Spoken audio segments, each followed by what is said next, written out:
एक बार की बात है, जंगल में एक नई चिड़िया आती है। उसके पास अपना अंडा भी था। वह इधर उधर भटक रही थी ताकि कोई सुरक्षित पेड़ तलाश करे और उसके ऊपर अपना घोंसला बना ले। जब चिड़िया उड़ती हुई जा रही थी, उसे एक घोंसले में मिट्ठू तोता बैठा हुआ दिखाई देता है। चिड़िया मिट्ठू तोते के पास जाती है।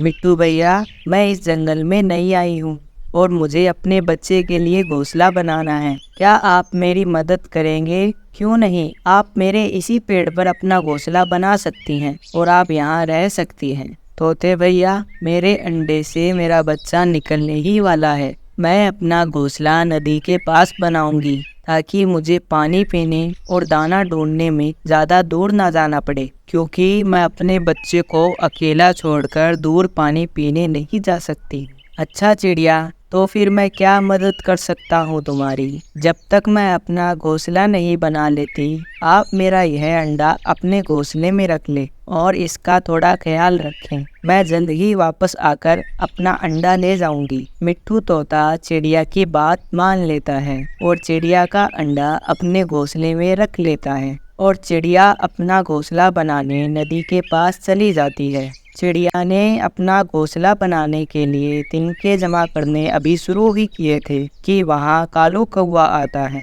चिड़िया, क्या तुम नहीं आई हो इस जंगल में? हाँ भैया, मैं अपना घोंसला तैयार कर रही हूँ। चिड़िया, मेरे पास एक पुराना घोंसला पड़ा है, अगर तुम चाहो तो वह घोंसला तुम ले सकती हो। चिड़िया यह बात सुनकर खुश हो जाती है। उसे कौवे की यह बात बहुत पसंद आती है और वह कौवे से कहती है, अगर आपको इसमें कोई तकलीफ नहीं तो मैं आपका पुराना घोंसला ले लूँगी। इससे मेरा भला हो जाएगा। मैं आपका उपकार कभी नहीं भूल पाऊंगी। मेरे पास इतना समय नहीं है कि मैं एक नया घोंसला तैयार कर सकूं। फिर कालू कौवा चिड़िया को अपने घोंसले की तरफ ले जाता है। चिड़िया, ये मेरा घोंसला है और ये मेरे पास पुराना खाली पड़ा है जो तुम ले जा सकती हो। फिर चिड़िया वो कौवे से पुराना घोंसला लेकर वापस नदी किनारे आ जाती है। चिड़िया उस पुराने घोंसले को ठीक करती है और उस पर फूल लगाकर उसे नए जैसा तैयार कर देती है।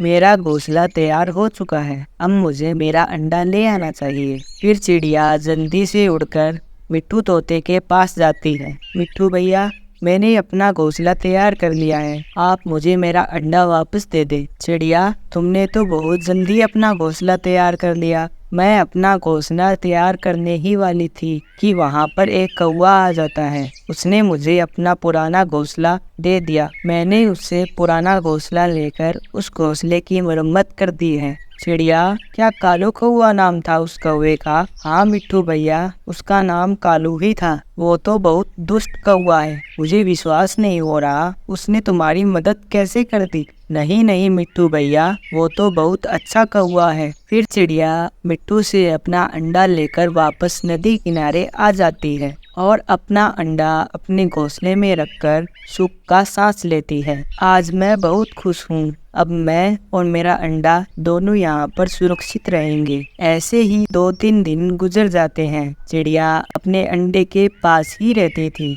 वह सारा दिन फारिग होती थी। एक दिन उसे यह विचार आता है, इस जगह पर पानी भी है और भोजन भी आसानी से मिल जाता है और तो और सूखी लकड़ियाँ भी पड़ी हुई हैं। क्यों ना मैं यहाँ अपने लिए पक्की लकड़ियों का घर ही बना लूँ। मेरा बच्चा भी अंडे से निकलने वाला है। मैं और मेरा बच्चा पक्के घर में आराम से रहेंगे। ये सोचकर चिड़िया अपना घर बनाने का काम शुरू करती है। वह सूखी लकड़ियाँ जमा करती है और अपना घर बना लेती है। फिर एक सुबह चिड़िया का अंडा फूट जाता है। उसमें से एक नन्ही चिड़िया बाहर निकलती है। मेरे बच्चे, तुम बाहर आ गए। मम्मा, आप तो बहुत सुंदर हैं। मैं सोच रही थी पता नहीं मेरी मम्मा कैसी होंगी। मेरी बच्ची तो मेरे से भी ज्यादा सुंदर है। मैंने तुम्हारा बहुत इंतजार किया बेटी, मगर मम्मा, क्या आप मुझे इन तिनकों के घोंसले में रखोगी? मुझे यह तिनकों का घोंसला बिल्कुल नहीं पसंद आया। बेटी, जरा सामने तो देखो, मैंने अपने बच्चे के लिए पक्का लकड़ियों का घर भी बनाया है। पक्का लकड़ियों का घर देखकर चिड़िया की बेटी खुश हो जाती है। अब चलें बेटी, मैं आपको आपका नया घर दिखाती हूँ। एक दिन कौवा उड़ते हुए उस दिशा में आ जाता है। अरे, जंगल में इतना सुंदर घर, ये किसका है? हमारे जंगल में तो पहले कभी मैंने ऐसा घर नहीं देखा। चलो मैं जाकर देखता हूँ यह किसका घर है। कौवा घर के पास जाता है। कौन कौन रहता है इस घर में? जरा बाहर तो आओ। चिड़िया बाहर आती है। मैं हूँ, मैं वही चिड़िया हूँ जिसको आपने अपना पुराना घोंसला दिया था। अब मैंने अपना नया घर तैयार कर लिया है। वाह चिड़िया, तुम तो बहुत होशियार हो। इतना सुंदर लकड़ियों का घर तुमने किससे बनाना सीखा? ऐसा घर मैंने अपनी माँ से बनाना सीखा था। आपने मेरी मदद की थी। आप इसे अपना ही घर समझिए। आप जब चाहे मेरे घर पर आ सकते हैं। हाँ चिड़िया, मैं आ जाया करूँगा। फिर कौवा वहाँ से चला जाता है।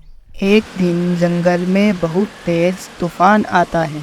बहुत तेज हवाएं चलने लगती हैं। हवाओं के साथ बारिश के बादल भी आ जाते हैं। तेज बारिश भी शुरू हो जाती है। मिट्टू तोता तेज बारिश में बाहर था। उसका घोंसला थोड़ी देर ही टिकता है और तेज बारिश के कारण टूटकर नीचे गिर जाता है। ऐसे मौसम में मैं किसके पास जाऊंगा? अरे हाँ, उस चिड़िया के पास जाता हूँ। वो मेरी मदद ज़रूर करेगी। मिट्टू तोता उड़कर चिड़िया के पास आ जाता है। हवाएं बहुत तेज चल रही थी, जैसे कि आज पेड़ ही उखाड़ ले जाएंगी। कौवे ने भी अपने घोंसले की कभी मरम्मत नहीं की थी, इसीलिए कौवे का घोंसला भी टूटकर नीचे गिर जाता है। अरे, ये क्या हुआ? मेरा घोंसला तो टूट गया। अब मैं ऐसी बारिश में अपनी रात कैसे गुजारूंगा? मैंने तो पुराना घोंसला भी उस चिड़िया को दे दिया। अगर वो होता तो मैं उसमें बैठ जाता। अरे हाँ, चिड़िया से याद आया, क्यों न मैं उस चिड़िया के घर ही चला जाऊं। मैंने उसकी मदद की थी, शायद वो इस बारिश में मेरी भी मदद कर दे। फिर कौवा चिड़िया के घर पर पहुंच जाता है। चिड़िया, जल्दी दरवाज़ा खोलो, मैं कालू कौवा हूँ। बाहर बहुत तेज बारिश है, मैं बारिश में भीग रहा हूँ। चिड़िया जल्दी से घर का दरवाज़ा खोलती है और कौवे को अंदर बुला लेती है। सब चिड़िया के घर के अंदर बैठ जाते हैं। मिट्टू, क्या तुम्हारा घर भी टूट गया है? हाँ कौवे भाई, इसलिए मैं चिड़िया के पास आ गया था। चिड़िया बहन, अगर उस दिन हमने आपकी मदद न की होती तो आज हमारी भी जान नहीं बचती। हम आपका शुक्रिया अदा कैसे करें? कोई बात नहीं कालू भाई, आपने मेरी मदद की, मैंने आपकी मदद कर दी। और फिर सब सुरक्षित वहीं बैठ जाते हैं और अपनी रात गुजारते हैं।